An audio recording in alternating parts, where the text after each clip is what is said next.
I got the frankincense and myrrh burning behind me. How's everybody doing? I hope the sound is not too loud and not too low, but just right. Today I've got the solfeggio frequency 963 hertz going, and that resonates with the crown chakra. And considering what I wanted to talk about today, I felt that it was appropriate. Peace, Wazo, peace R2D2 Arsenal. I am well by the grace of Allah. I cannot complain. Adi in the building. I see you. Alright, well, you all know how I like to get started by giving thanks to our creator, so let's get into it. Bismillahirrahmanirrahim. Oh Allah, we thank you for allowing us to witness and experience your marvelous creation, and for the opportunity for us to connect for a higher purpose. May we rise above the chaos of this wicked world. May we be uplifted, find balance, and get grounded. We thank you, we love you, we praise you. In your holy and righteous name, we pray. Ameen. Peace once again. Welcome back to Zewdy Zen Zone. If this is your first time here, I am Zewdy, curator of the Zen. And here we talk about different things, spiritual principles, and speaking from my personal life experience, and also you speak from yours as well. I love to hear your own experiences and your perspectives and, just your feedback, because this is a place for all of us to come together to learn, to grow, so that we can continue to become better versions of ourselves in perpetuity. So this is episode 25. It's so crazy. I can't believe that I've been doing this for at least 25 weeks. That's wild to me. But that just goes to show how long, the pandemic has been going on, which is actually longer, because the Zen Zone was kind of born out of that time. So as unfortunate as things are, with things closing down and, illness and all kinds of things that we're just not used to, a lot of good has come from it and can come from it if we would be patient and study ourselves and be good stewards of our time and our resources. So this has been a time of deep self-reflection for me, as well as study. I must say, to be completely honest, I could be studying more. I could be more focused, though I've studied a lot during this time, and I'm happy with that. I'm pleased with that, but I just know I could always be doing more. You know what I'm saying? So yeah. Shout out to Dale Mollenhauer for contributing to the channel. I appreciate your support. If anybody would like to support in any way they can, the ways to do so are in the description of this video. It's greatly appreciated. Peace. I see more people are popping up. Let me look at this laptop. Peace. Broken Riku, Jaleesa, Greta. Peace, beloveds. So good to see you all once again. So, I wanted to talk about self-knowledge, self-love, self-development, and self-determination, and all of these things that deal with self and how they're related. And, you know, because everything starts with self, as I've been saying in previous episodes of the Zen Zone. And as always, I must plug these study guides. Self-improvement, the basis for community development. This right here, the value of this is immeasurable. And if you are interested in getting copies of your own, this is the second volume. You can go to store.finalcall.com and get you that. But that's what I've been on for several weeks now, and it's been helping me a lot with, you know, getting into myself, learning myself, and it's been inspiring me because I reflect on the things that I'm reading and I'm learning throughout my week. And I wanted to quote some words from the Honorable Minister Louis Farrakhan dealing with self-knowledge and the things that I mentioned earlier. Oh, I see more people are joining. Peace, Leilani, Denaning, which means I'm well in Amharic. I know very, very little as far as communication goes, but I believe I can understand more than I can speak. So, ይቅርታ, የኔ አማርኛ ጥሩ አይደለም, ትንሽ ብቻ. That's it. All right. So, this is a direct quote from the Honorable Minister Louis Farrakhan. And he said, "The knowledge of self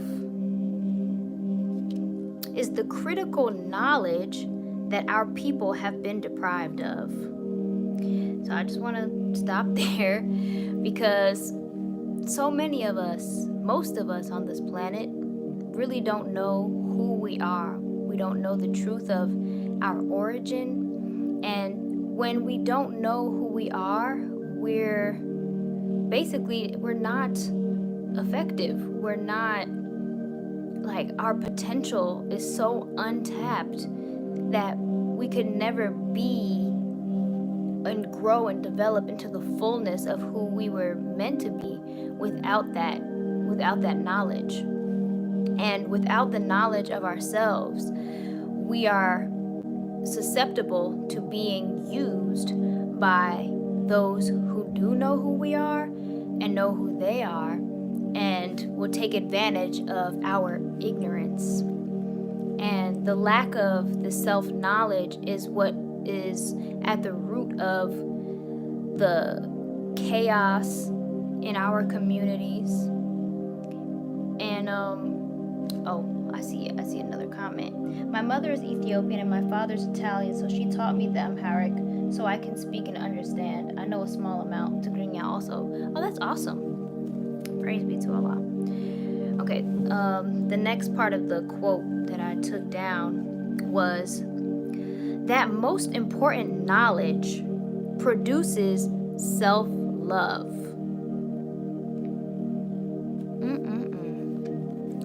We can't have true self-love without knowledge of self. Because if we don't know who we are, then we don't understand properly how to love ourselves. Wa alaikum salam, sister. Astral Healing Arts in the building.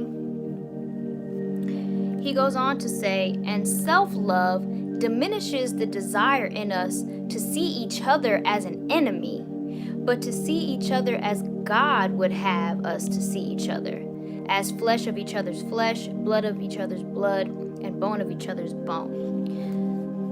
See, you know, because of this lack of self-knowledge, many of us do tend to look at one another, who should be our brother and our sister, as an enemy or as competition.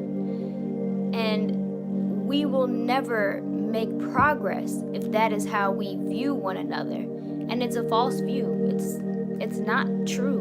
We are not enemies of one another. We shouldn't be in competition with one another to be better than this person and that person. We are taught in Islam that we want for our brother or our sister what we want for ourselves. And when you learn who you are, when you gain that knowledge of self, that is a result of that.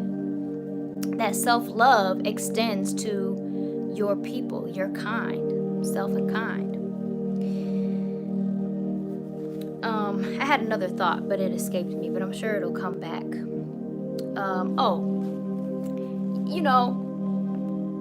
Focusing on self, the enemy within self is that force that causes us to doubt ourselves and also causes us to look at others as an enemy. But we have to focus on ourselves and rid ourselves of that.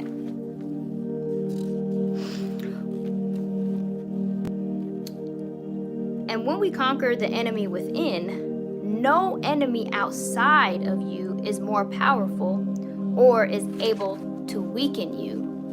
And that's the true jihad or struggle, intense struggle. And people often associate that word with an external thing of like fighting wars and things like that. But the realest jihad is that internal struggle with self. And man, oh man, that is quite a struggle there, I tell you. But praise be to Allah that we're on a path to overcoming the enemy within. Where did I leave off? Oh, self-knowledge produces the spirit of self-determination.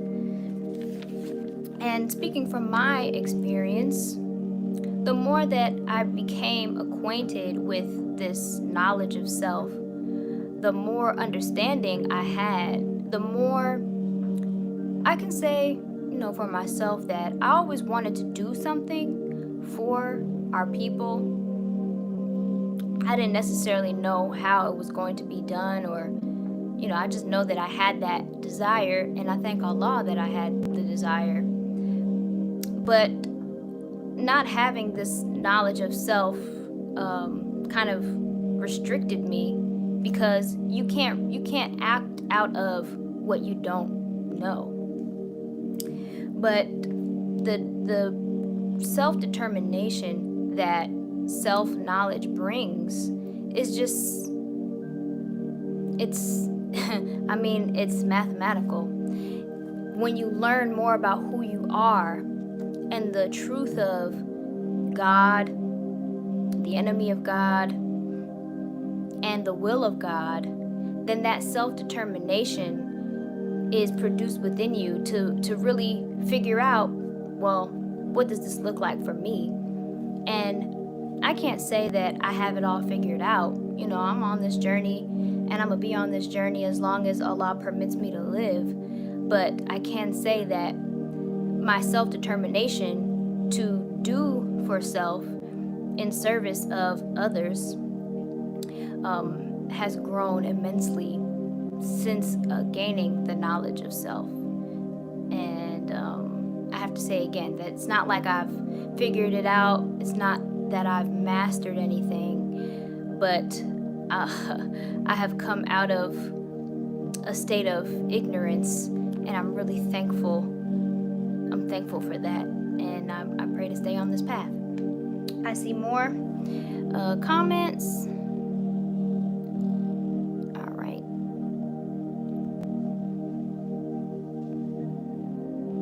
Okay, for some reason I can't see it on my phone, so let me look at it here. George Williams says, sometimes I feel like I don't really know who I am. My mom's South African, dad's Kenyan. They separated early. Mom moved to Ohio with me.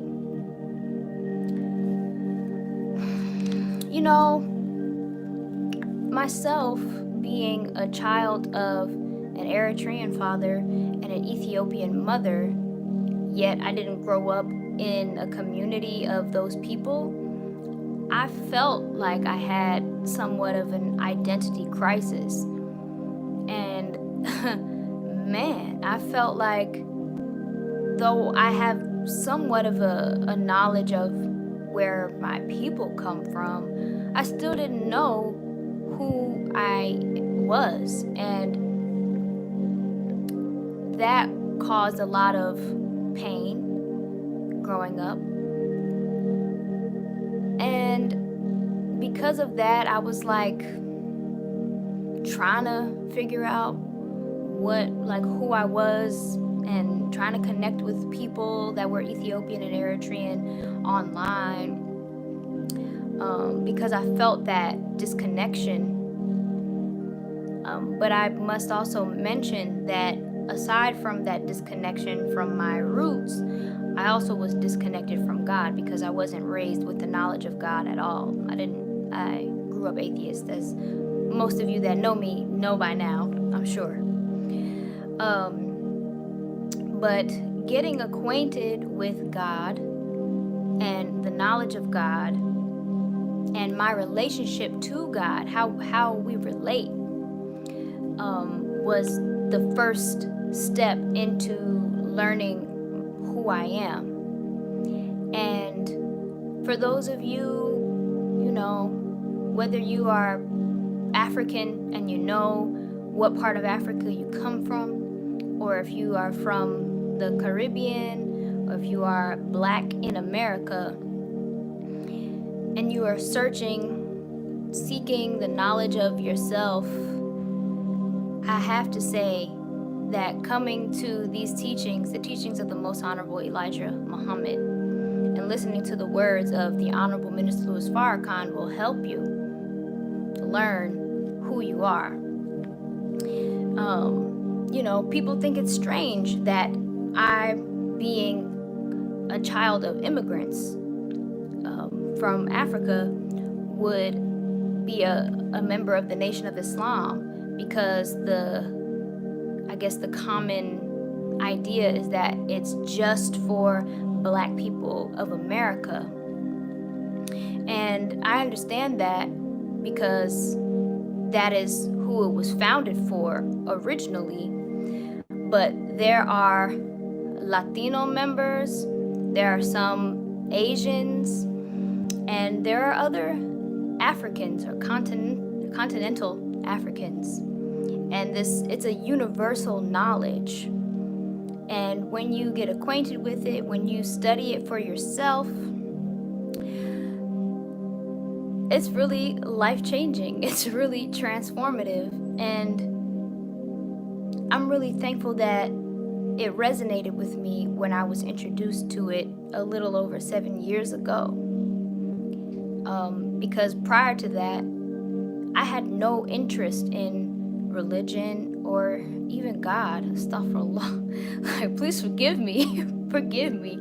I mean, he knows where my mind was. He knows where my heart was, and he understands. And I do believe that he forgives me for what I didn't know.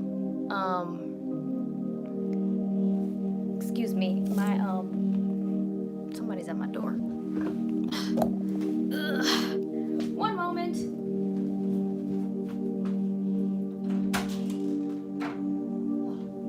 Thank you.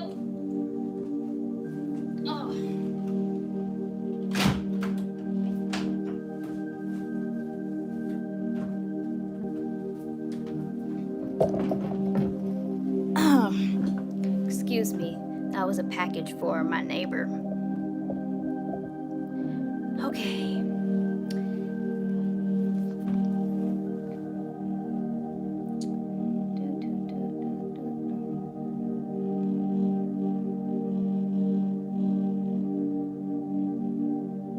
If Allah is Ahad, we can't be divided. The division is an illusion, and Rabbi knows better. Yeah, Allah knows best. Allah knows best. But to be divided, I mean, we shouldn't be divided.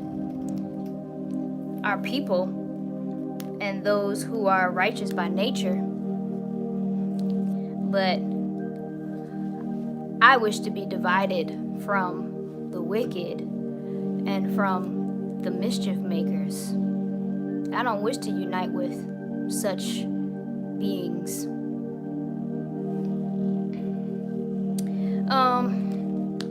But yeah, I would say to those of you who I mentioned, look into these teachings. I'm telling you, they will change your life. If I could recommend where to start, Message to the Black Man in America, a book by the Honorable Elijah Muhammad.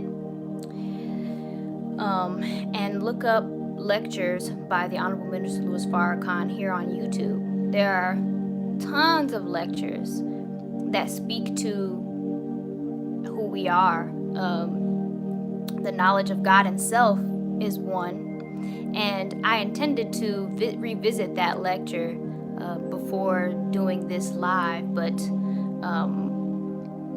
unfortunately I wasn't able to. Absolutely, why should skin color matter? It's not about skin color.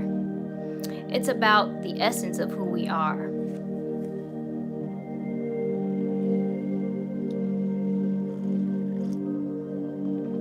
And skin color wouldn't matter if it were not for those who made it matter. Those being the oppressors, the Caucasians, who oppressed and enslaved basically every other person on this planet. They made it about skin color. They are the ones who, enforced and uphold white supremacy to this day. And it's not just an American issue, it's a global issue.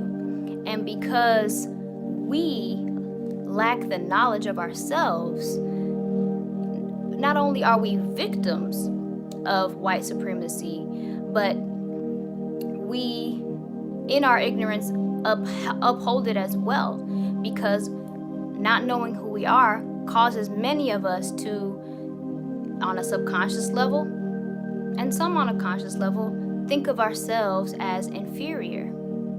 And it's true. Whether we want to accept it or not, that is the condition of many of our people today. We didn't put ourselves in that condition, but it is what it is. And it says in the Bible that my people perish for the lack of knowledge. And there are some other places in the Bible. That was in Hosea 4 and 6, I believe. But that was an intentional thing. All right, let's see more comments here. Jasmine says, I think it matters in the sense of representation. Knowing that Moses, peace be upon him, for example, was of a darker complexion helps Black children and people to see themselves in the story. So if white supremacy made skin color a big deal, should we also walk the same road and make a big fuss about skin color? No. It's not about walking the same road as them. It's addressing what has already been done. But I'm gonna get to your comment for a second. I want to acknowledge my sister Jasmine and the wisdom in which she shared. That's a beautiful thing, knowing that Moses was of a darker skin color, as well as Jesus, the prophet. Why did the Europeans change that? Why did they change their skin color from burnished brass to a white color and blonde hair and blue eyes in some depictions? Why would they do that if skin color didn't matter? They did that in order to put the idea in the minds of the people they intended to enslave and, use as tools. Put it in their minds that white is God. That was their intention. And as you can see, that still reigns today with many of our people. I'm very thankful that people are waking up to the truth. But if skin color didn't matter, that would have never happened. But they did that intentionally for their wicked intentions. Zewdy, what are you drinking today? You seem calm.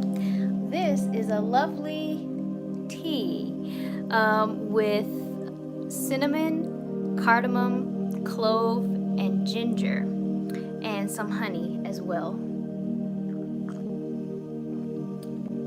If you can see, it's a dark tea. Very lovely, might I add. Yeah, so, this isn't, and I'm glad that you are asking these questions because it's good. We all want to have understanding, and I want to be clear that my intention is not to get them back, give them a taste of their own medicine. That's not what it is at all. But it's to correct what was done.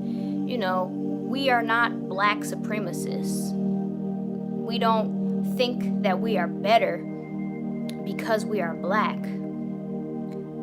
We are original, and that is a fact, an actual fact. We're the original people of the planet Earth, but we don't teach black supremacy, that we're better. Allah knows best, and in God's eyes, the one who is better is one who keeps their duty. Point blank, period. Okay, Astral Healing Art says, beautifully said, sister. All praises due to Allah for the Honorable Elijah Muhammad. The teachings are for all original people. We are one family, the original indigenous family, one love. Praise be to Allah. I do my best. I do my best to get it over as I understand it, and I appreciate the support and the feedback. And I'm still a baby in Islam and in these teachings, so I know that I don't know them perfectly, but from what I do understand, I just want to share as best as I can and communicate this information and these messages, because I want for my people what I want for myself. And I know firsthand what these teachings can do for you when you learn and apply.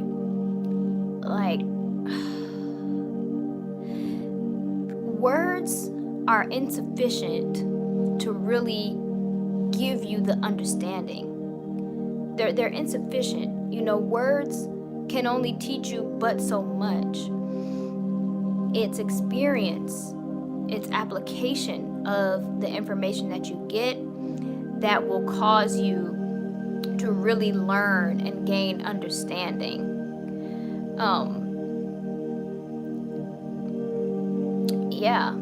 And it's experience. I have to emphasize that, because I can preach all day, I can tell you what I've experienced, but you are not experiencing what I experienced. You're only getting my recollection of it, and you may be able to see and feel my passion, because it's so it's really life-changing. I know that I was in a state of ignorance to a lot of things. And I can remember how I used to think. I can remember how I used to feel about myself and about this world. I was aware of, the injustices and things like that. But I was not as empowered in myself as I am today, now that I have these teachings. So they're definitely empowering. They empower you to empower yourself, and that's why I want to share them, because I want, you don't have to take my word for it. If you are a self-seeker, a seeker of knowledge, someone who wants to learn on your own and study and research, I want to encourage you. I want to exhort you to to do so, please. Because like I said, words can only teach but so much, and I am not the source of this information. I'm just a tiny little messenger of sorts with my own experience and testimony and understanding. And if I can say something that will spark something within you, then I'm happy.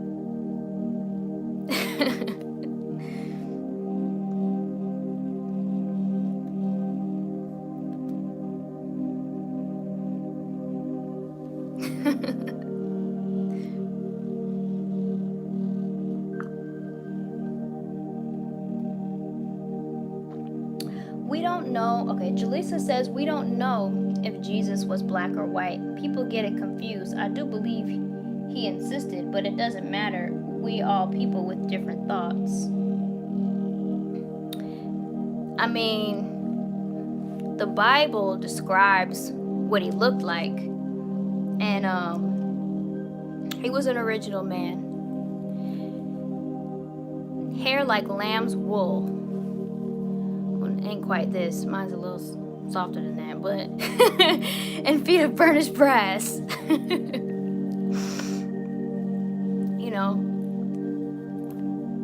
I didn't say it. I didn't write it.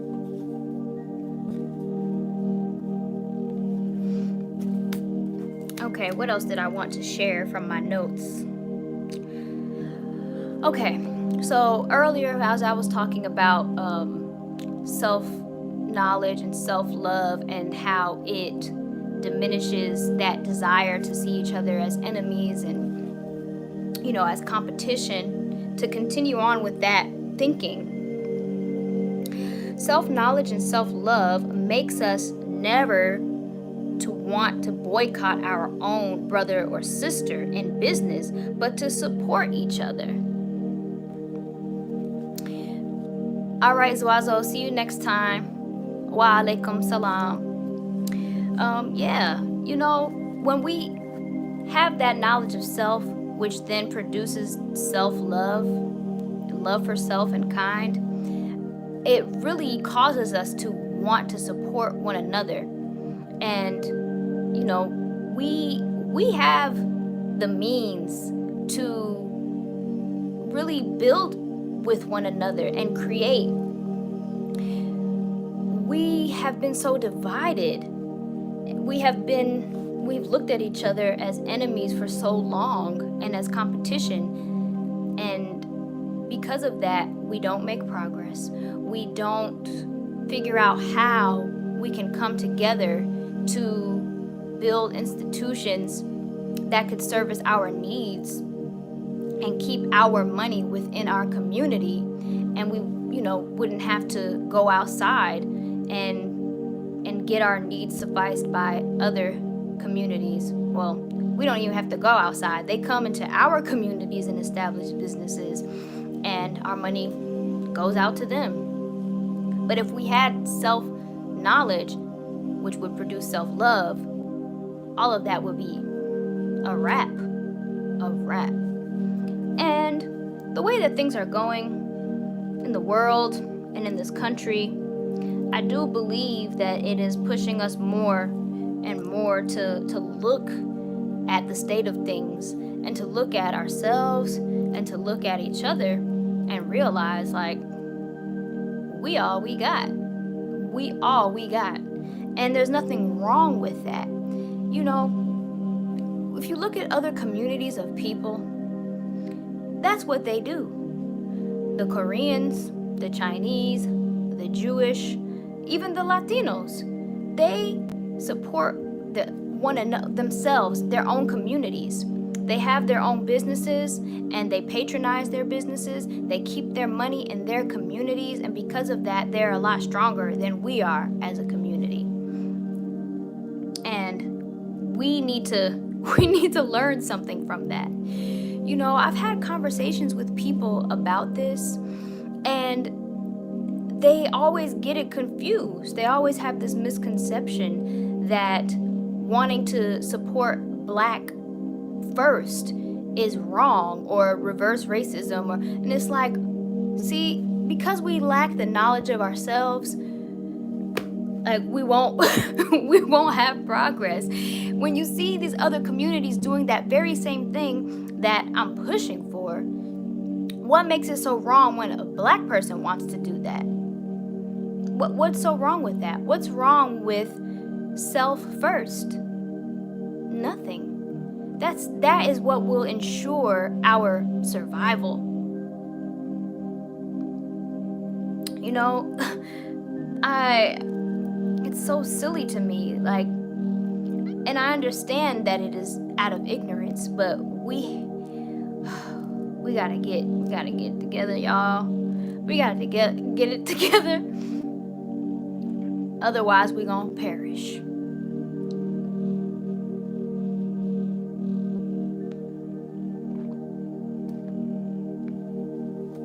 Man.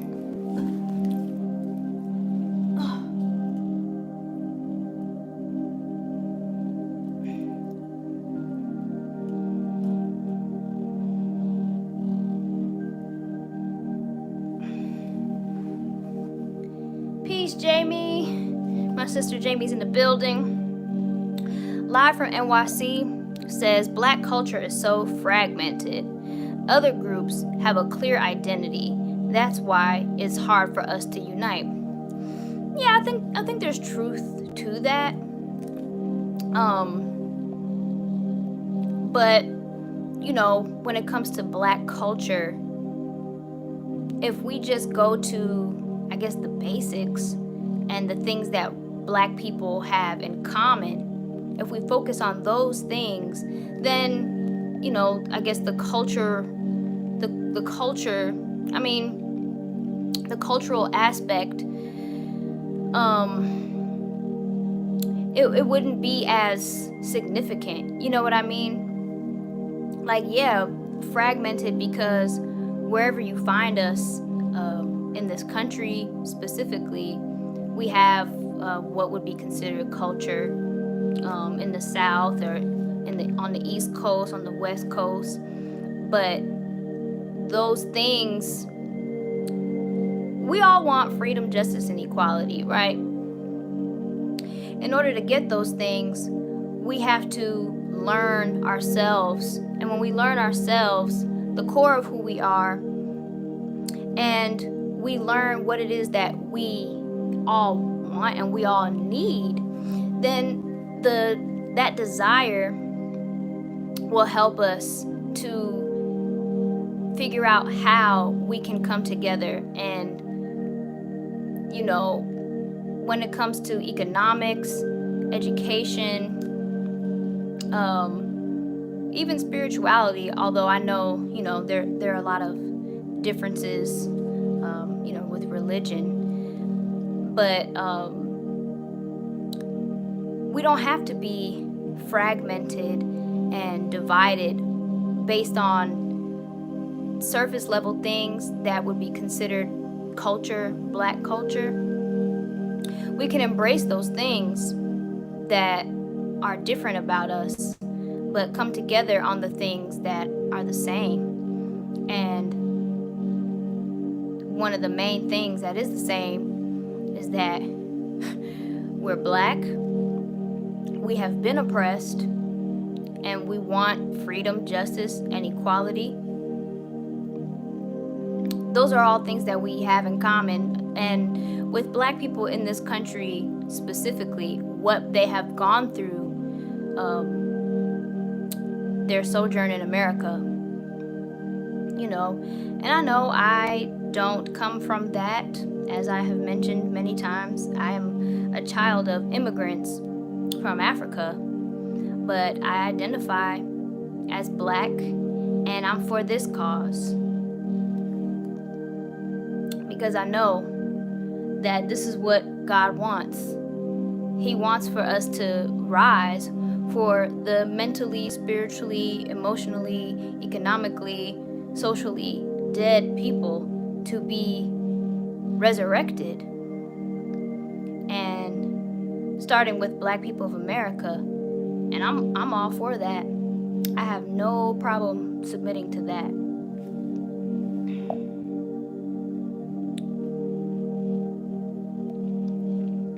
Are you Nation, Freedom, Justice, and Equality? Are you an MGT? Indeed, I am. By the grace of Allah, I am.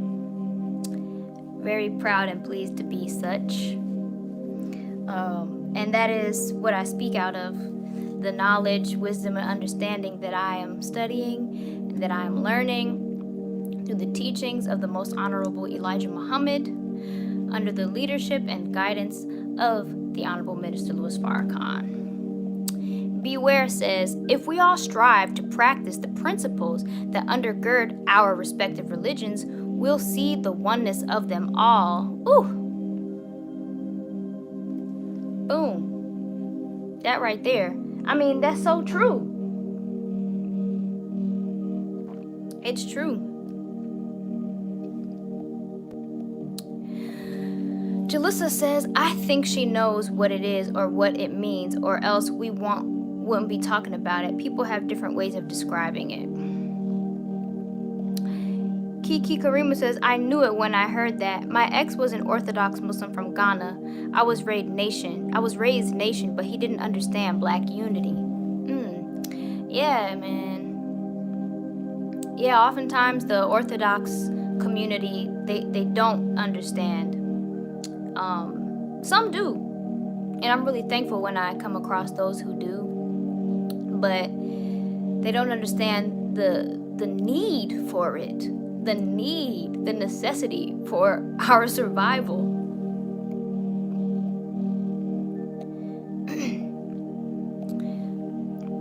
Live from NYC says, but most Latinos or Latins are Christian or Catholic. Most Arabs are Muslims. Most Israelis modern day are Jews, and so on and so on. But Blacks don't fall into any certain culture or religion as a majority. Beware asks Sister Kiki, did he understand Ghanaian unity? Live from NYC, if we revisit what Beware said earlier about if we all strive to practice the principles that undergird our respective religions, so, whether you're a Christian, a Muslim, a Jew, if we strive to practice the principles that undergird our religions, the different religions, we'll see the oneness of them all. Because at the core, those principles are the same. We're all divided by these labels and, our interpretations of things, and those who may teach certain this and that.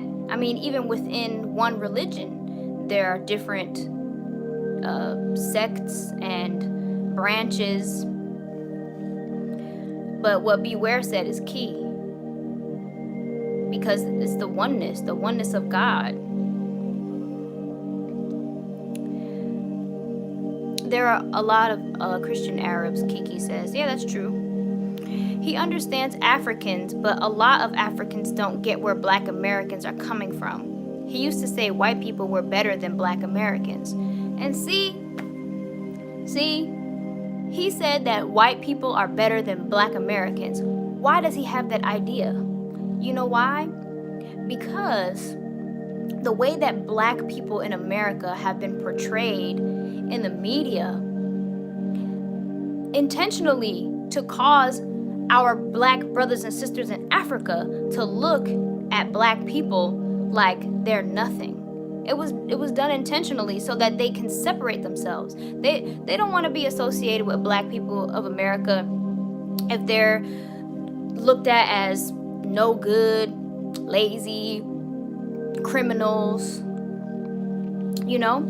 and vice versa with us Africans. Yeah, it's the same thing. The way that Africans on the continent were portrayed to people here in America were like barbarians that were not civilized at all, didn't have anything, living in the jungle, and all of that. Growing up, I used to hear it all the time. African booty scratcher, like those insults. I was getting that from Black people of America. Kiki says, yes, his cousin called Black Americans lazy. Yup. And it's really unfortunate. The slave master, the oppressor, the colonizer, the Caucasian, white people have done such a number on us globally that we don't know who we are. And because we don't know who we are, we lack this self-knowledge that we are speaking on today. It causes us to be divided amongst ourselves. I remember being in middle school, and I'm thankful that I've always loved Black people in America. I know that's just an indication that Allah had his hand on me. But I remember being in middle school, and this brother, who was actually from Ghana, was in my class, and he was talking about Black people, and he was talking about them being lazy and uneducated and not trying hard in school and all this kind of stuff. And while I didn't have the knowledge or the understanding that I have today, I did have enough to combat what he was saying. And I have to credit my aunt Cookie for that, because she really taught me a lot as a child. And I remember telling him, like, you came over here to this country, your parents brought you over here, and you have your culture, you have your family, you have your history, you know where you come from. And because of that, you're able to do better. You have the structure, you have everything that will give you that sense of pride and that drive. Your family came over here to give you a better opportunity. And because of that and having that understanding, you are able to do as much as you can with the education that you're given. But Black people in America, they were taken centuries ago. They had everything taken from them. They had their names, their languages, their God, their religion, their culture, their history, everything stripped from them. And then they were made tools of servitude and tortured, and so many things were done to Black people in America that they didn't have that. They didn't have anything. So to call them lazy and to call them, uneducated in that they don't want to be, is just so unfair and ignorant, because we who are first generation Americans, we didn't go through that. We didn't experience what Black people in America experienced. So I understand that a lot of continental Africans, because they don't know what Black people in America have gone through, they don't have compassion. They don't have that empathy. And it really pissed me off. And I couldn't blame him, because it's just what he heard from his parents and what they were given from the white media about Black people in America. They weren't given the history. They weren't given why Black people are in the condition that they're in this country. No. They make it seem like Black people are just inherently wicked and unintelligent and whatever else, the propaganda that they use in the media and in the movies and things like that.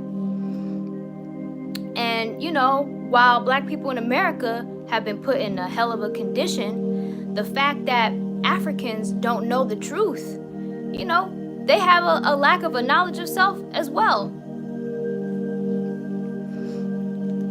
Clearly not as wretched of a condition in that sense. but they've been affected.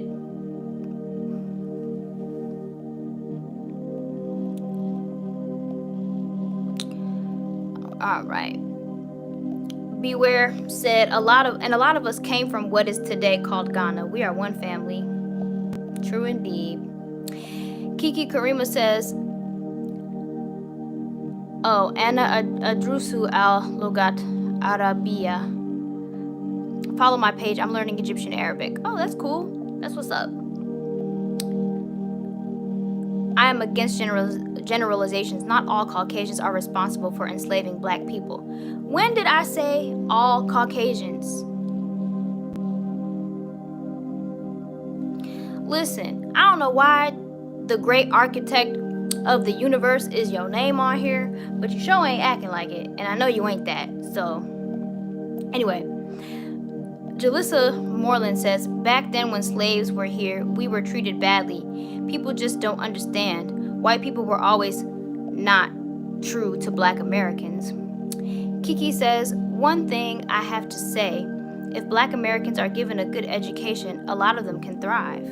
Yes, a good education, but even with the best education that America or the West has to offer, it still will not produce what a real education that gives black people a knowledge of themselves could produce. I mean, there's so many brilliant black people that have gone through this education system, but their fullest potential is not reached because they're not being taught the true knowledge of themselves in that education. I mean, they do wondrous things with what they're given. But if they had an education that really fed them a knowledge of themselves, what they could do for themselves and for their people, we haven't seen it yet.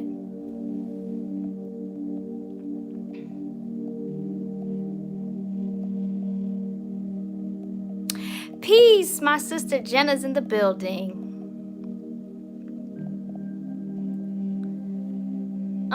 Can somebody get this brother out of here? Tagautu, TGAOTU, one of my moderators, please.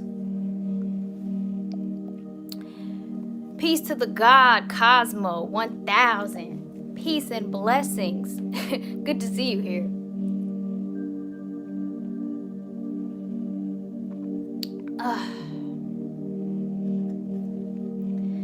Man. Please excuse me for getting a little fired up or passionate about what we were speaking, because that's just something that has really bothered me. The superiority that some Africans feel in regards to black people in America. And I understand that it's not because of them. I understand that it is what white people have done to pit us against one another and to look at each other like we're not one people. But yeah, while I understand that, it still makes me angry.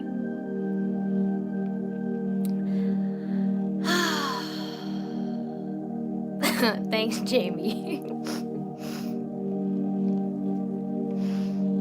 Cosmo says, and also peace to Zabib, shout outs to her. I don't think she's in the building today, but I'll let her know that you greeted her in peace. Oh boy. Yeah, man. I apologize because this is the Zen Zone. Okay? And while I mean, we're all learning together. We're all coming into newer levels of consciousness and enlightenment. I do intend to cultivate an environment of peace and calm and all that good stuff. But that really just got me in my feelings, just thinking about that. and going into that. Yeah.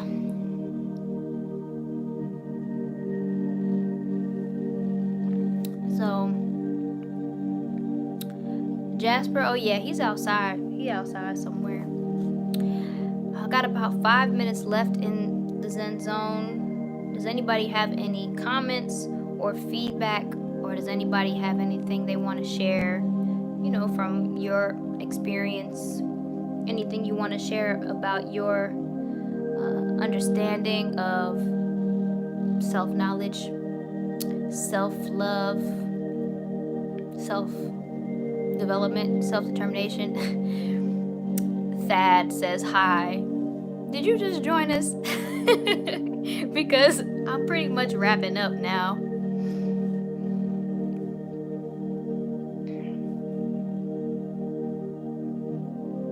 Oh, poor brother. It's all good.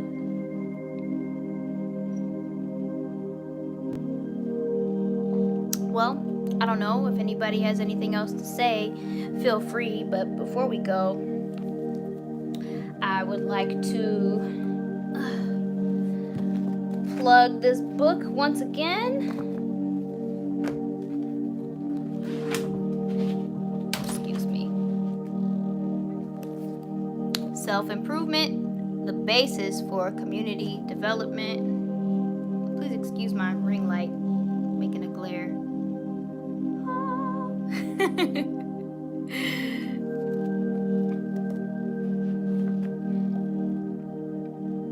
Oh, Thad. May Allah be pleased with her. I hope you're doing okay, and I pray that Allah will bless you with His peace and comfort and healing during this time.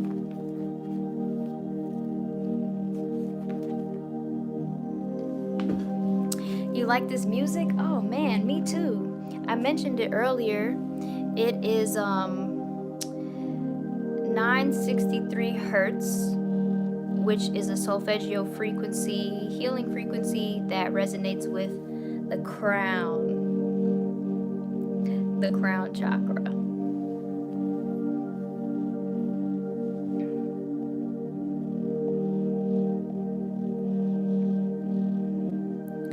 Have you done India Ari video, girl? No, I haven't. And I'm no longer doing covers, like, not on my YouTube, you know. You might catch me do a little snippet here and there on my Instagram, but as far as covers, like, I'm not doing covers. I'm doing music, but I ain't doing covers. And that's all I'm gonna say about that right now.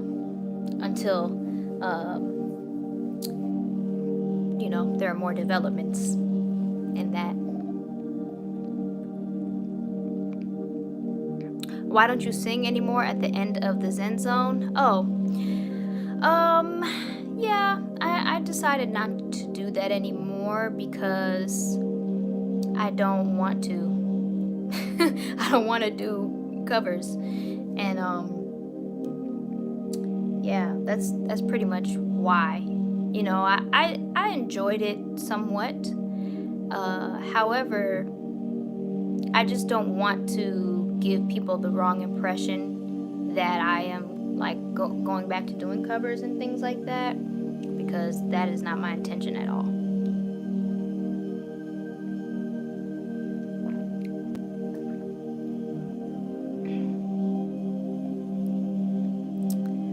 Let's see.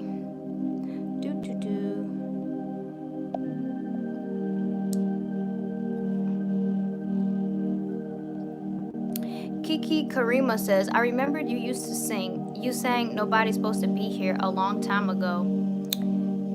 I don't follow you consistently. Oh yeah. Speaking of that, the Deborah Cox challenge, I did sing for that on Instagram.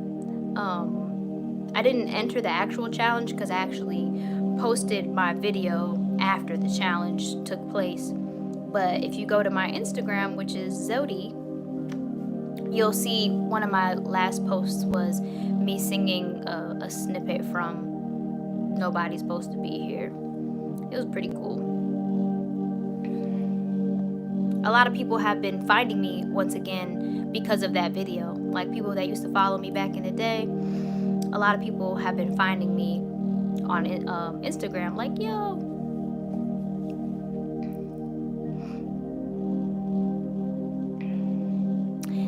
Jasmine says, I respect that decision. Thank you, my sister. I appreciate that.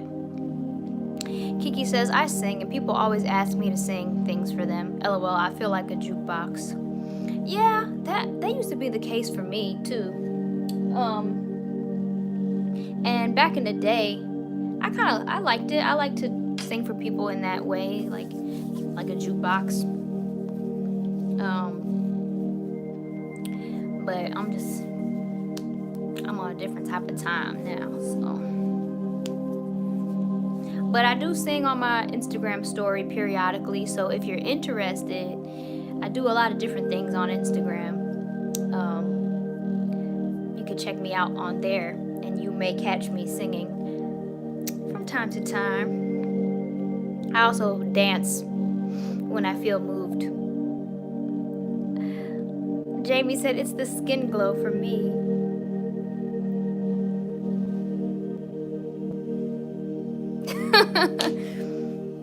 Shout out to How to Eat to Live. I wish I had the book on hand, or one of the books on hand. How to Eat to Live has been helping me with my skin over the years, as well as what I've been putting into my mind. You know, it's not so much topical, although topical things do help. I make my own oil blends and butter blends.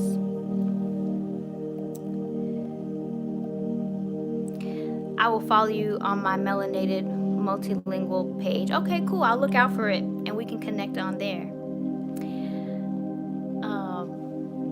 Jenna says, every time I hear you or your parents say your name, I want to tighten up on my pronunciation. Oh, well, you know, Zewdy is fine for me, but I do appreciate that sentiment. My name is Zewdy. It's like Zoe. Not Zoe, but Zoe. I mean, I used to say Zewdy all the time, but it's Zewdy for those who are unaware. That's why it's an EW and not an O. It's Zewdy. It's something we knew it was coming. Dementia is crazy. Wouldn't wish it on anyone. Yeah.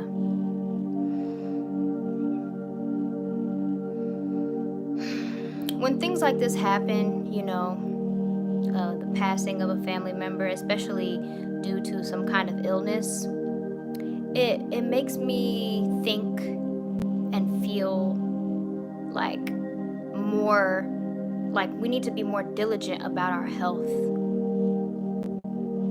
especially, you know, while we're young, to take control, take charge of our future in that way, with our health, what we eat and all of that.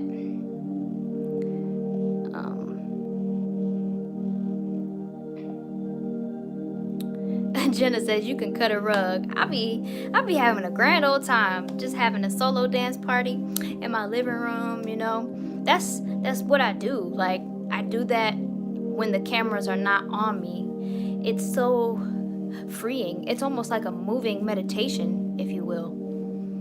When I just put music on that I really enjoy and just move and dance, it's like I get so in it, like almost in a trance. And it really does feel meditative and therapeutic to do so. And if you don't do that, you know, I would like to tell you, try it out someday. It don't even matter if you feel like you don't know how to dance. You don't have to do choreographed moves or anything like that. You know what I'm saying? Yeah. Thanks, Jenna. I do be cutting the rug. You know what I'm saying? I be getting down. Kiki says, I have browned my rice in oil and add water and vegetables. I love that.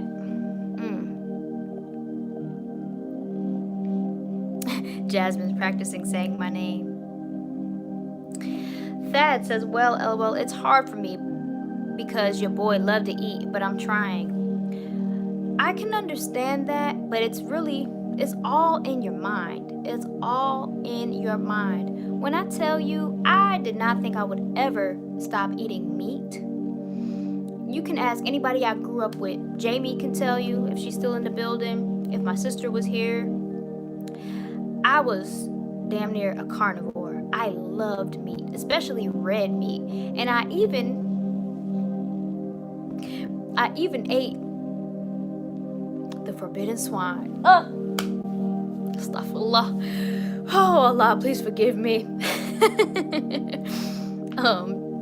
But yeah, I didn't think that. I didn't think I would ever stop eating meat. And that it's really all in your mind. When you think that, you believe it, and that's your reality. But when you start to learn things and accept the truth, knowing having a superior knowledge to what you had prior to, it will uproot that inferior knowledge. And that's what happened with me. My brother, shout out to Miku, is a vegan, and he's been that for some decades now, I would say, I believe. But I admired him, but I didn't think that I had the strength. I didn't think that I had the will to stop eating meat. But man, 7 years ago, I stopped eating meat and I haven't looked back. Praise be to Allah. And then literally on my the beginning of my plant-based journey was like a month before I was introduced to Islam. So those things happening together, I know it's not a coincidence. And I was introduced to How to Eat to Live, the books I mentioned previously. And it teaches you so many things that are good, the best foods, cooked in the best manner, eaten at the best time, and what foods we should stay away from because of how they affect us, our digestive system, and things like that. And man, I mean, it's such a crucial part of my self-development and even my knowledge of self, because learning the best foods is really important for us to function at the optimum level. Man, oh man, oh man. And when you have that knowledge of self that produces that self-love, then you will want to do better by yourself. You want to do right by you. You want to eat the best foods, cooked in the best manners, at the best time, and all of that. And it doesn't mean that you're going to be perfect at it, certainly not overnight. But over the years of me striving and learning and growing, getting that knowledge of self, developing that self-love, the better I've gotten at how to eat to live. And I mean, this is a result, this is a physical manifestation of that. But which is great. I appreciate it. All praise is due to Allah. But what's going on in here and all of that, I'm so thankful for as well. I've never felt this healthy. I've never felt this clear mentally and this stable emotionally. Word is bond. My word is bond to Allah. So, if you want glowing skin like me, get you some knowledge of self that will help produce that self-love and get you how to eat to live so you can learn the best foods and what to stay away from, And, I mean, you don't have to be a vegetarian. That was my choice. But it does say that it is the best diet for our health. So, just saying. But in the book, it talks about the different types of meats as well, and what are the best ones, the cleanest ones, the easiest ones in our digestive system, and all of that. So please, how to eat to live.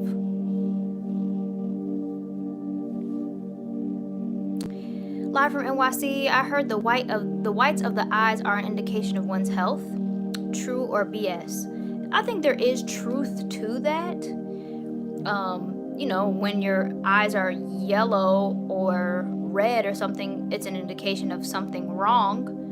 It might not be serious depending on what it is, but when your eyes are white, that's typically a healthy thing.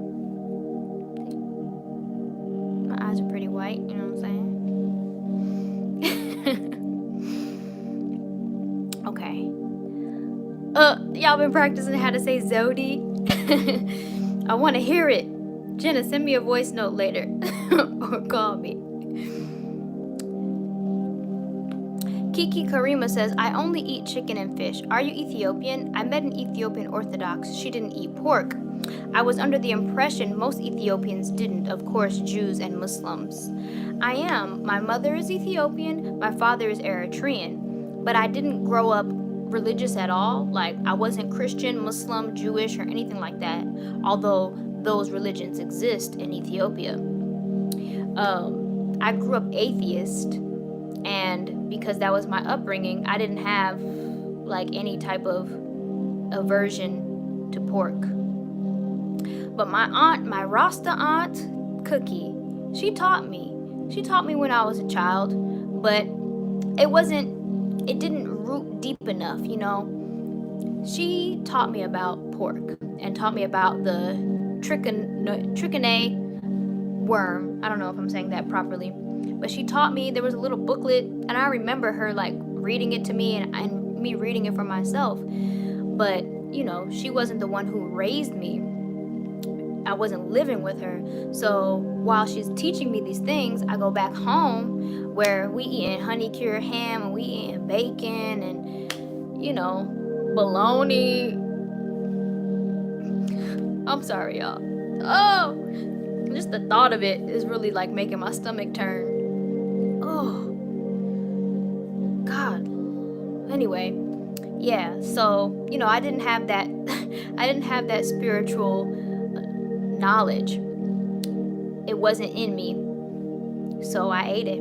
I grew up eating it. But I know that devout Ethiopian Christians, Muslims, and the Jews don't eat pork.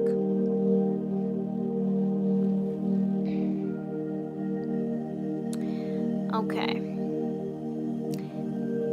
That's absolutely right. You tell them, sis. Oh, you forgot I had a brother. Who's the oldest? I know you have a sister, and I heard a brother maybe. Yes, I have 3 siblings, actually. I have an older brother, an older sister, and a younger sister. So I'm the 3rd child. Salam, Ahmed. Kiki Karima says, you look and sound so much like my cousin, Zewdy. Complexion, expressions, mannerisms, etc. It's amazing to me. Some very dark-skinned people have slightly yellow eyes. Yeah, that's true. I've seen that.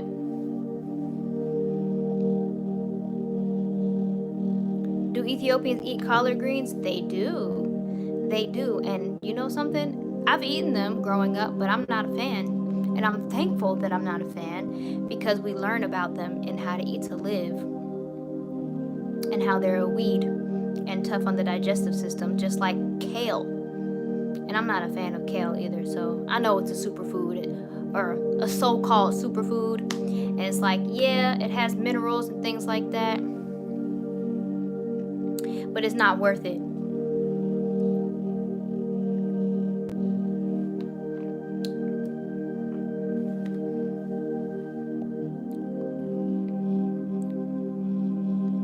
Still make singing videos? I used to watch them a while back. Nah, I don't do it like that. I do something a little different. But I just want y'all to know, I'm gonna just say this one more time and be done with it and probably get out of here because we've gone over an hour. I want to say that I have not stopped doing music. I have not given up music. I have just had to reroute with a lot of the different changes in my life. I've had to do a lot of different things, and I did put music to the side. I did sacrifice it for a bit, but my intention was never to give up music or stop doing music. I want to continue and do original stuff. So yeah, it is what it is, and I'm doing what I can to invest in myself to make that a reality and be as self-sufficient as I can, although you're never really self-sufficient. With the help of Allah, being self-sufficient in that, doing things at home, recording at home, stuff like that. So I'm in the process of acquiring equipment and saving to put money towards that endeavor. So yeah.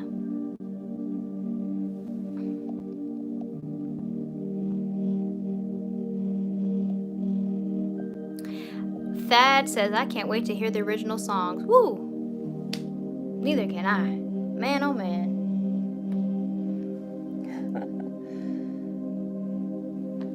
I got songs in my heart, y'all. I really do.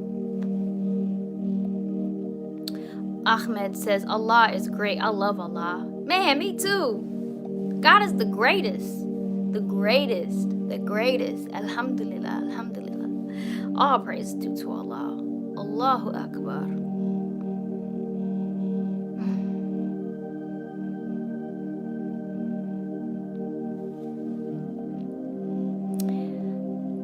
Jalissa says, it's okay, Zewdy. We understand. Times can be tough. All love. Thank you. Times can be tough. But I'm tougher than these times with the help of Allah.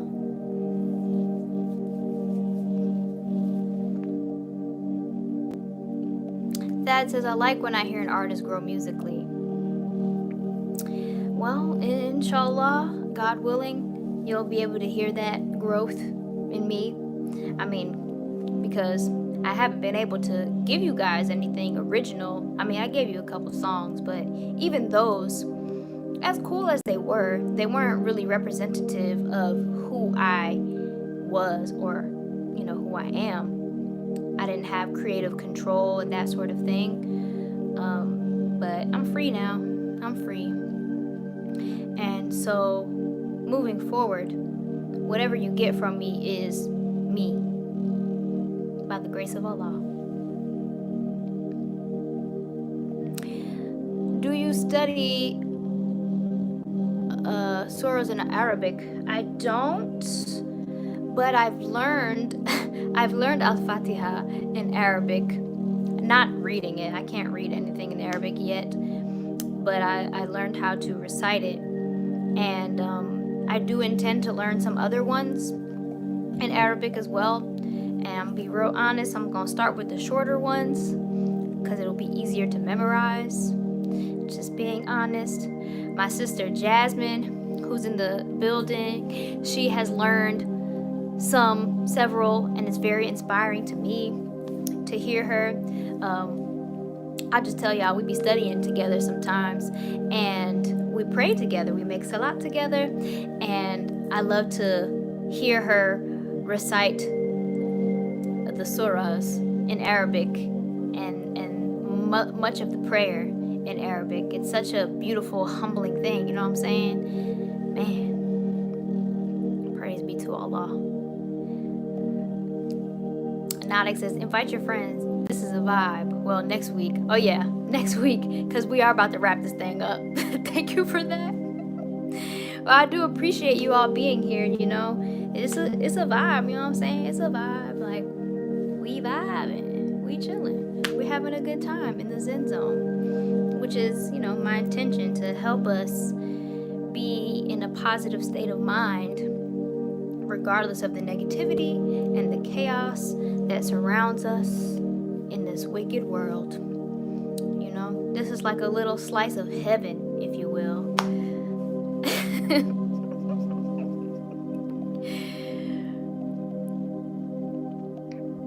I know there's a video with Erica Lachey singing Al-Fatiha. Oh yeah, I heard her version. It was pretty cool. Overtime, double overtime. Ahmed says, Alhamdulillah Rabbil Alameen. Ar-Rahman Ar-Rahim Maliki Yawmiddin. Indeed. Slice of heaven. Wait, I thought that was cake. Well, where do you think they got the name? You know? It's like slice of heaven. You know, heaven is a state of mind. It's a condition of life. And I do intend to cultivate and create heaven wherever I am, so that the atmosphere that I bring is heavenly, inshallah, as I know I can't do it without Allah, and I want that for everyone. All right, y'all, well, this has been a wonderful time. I appreciate your time with me, your energy, your presence, your participation, your feedback. I don't take it for granted ever. I look forward to this every week. If you want to connect with me outside of YouTube, I'm on Twitter, Instagram, Facebook. Just type in Zewdy and you'll find me. We can connect outside of here, you know what I'm saying? Invite your friends to check out the Zen Zone next week. And if you have any topics or questions for me that you would like to discuss in the Zen Zone, please feel free to send me a message. You probably do better on Instagram or Twitter. Send me a message there with your questions or topic suggestions or whatever, and I will take them into consideration. And I love you all. I thank you. I thank Allah for your presence. And we are now exiting the Zen Zone